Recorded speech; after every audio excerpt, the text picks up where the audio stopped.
Hobson's pledge advertisement breached the ASA code, Advertising Standards Authority code. Oh no! What a tragedy!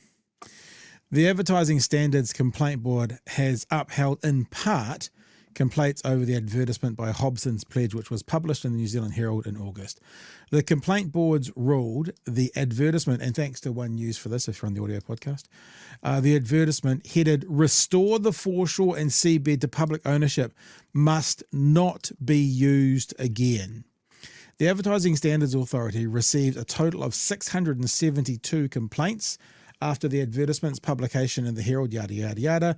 Of those 672, 655 were accepted to go to the Complaints Board. That is a ton of complaints.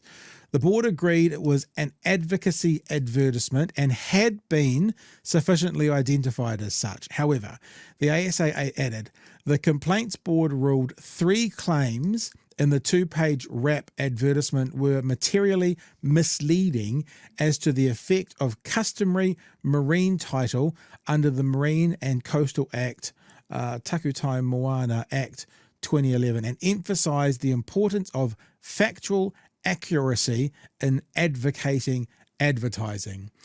The board said the claims made in the advertisement were in breach of the truthful presentation and social responsibility principles in the ASA. It also considered other concerns raised by complainants, but ruled there were no further breaches of the code. But you know, when you're doing an advertisement for a lobby group, with all due respect, if it's not truthful, that's kind of the end of it. So even if some other ones, like it wasn't clear enough, that was, even they weren't ruled, the board said the claims made the advertisement were in breach of the truthful presentation and social responsibility principles. A majority decided the advertisement did not reach the threshold to be considered offensive in the context of advocacy advertising. The majority of the board also took into account the protection for freedom of expression in the New Zealand Bill of Rights Act and noted where strong views were expressed, this may cause some level of offence to those who hold contrary views. In a statement to RNZ, an NZME spokesperson defended the decision to run the advertisement.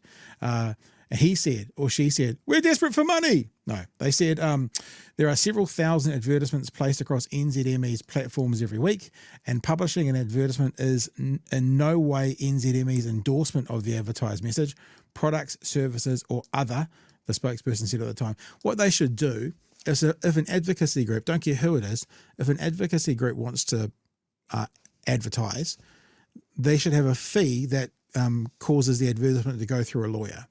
Like as a part of your advocacy for putting a wrap on our paper, you're going to pay $500 or $100,000 or whatever on top because you're an advocacy group, as we're going to run it through our lawyers to make sure it's all truthful and safe. That would be a responsible thing for a media company to do. The company said responsibility for the advertisement lay with the company's commercial team, the old throw 'em under the bus, and was separate to the Herald's editorial team, but it later said it was reviewing its advocacy advertising policies and declined to publish an additional Hobson pledge ad. Yeah, we know about that. But that would be a way around it. Just say, right, this advert's going to cost you $25,000 plus $1,000 to go through our lawyer, so it's $26,000. If, for example, our lawyers find out we can't run it as it is, then you'll just pay the $1,000 lawyer's fee. Done. Easy. If it's not just an advert for whitewear, if it's something else. Thoughts, Joey?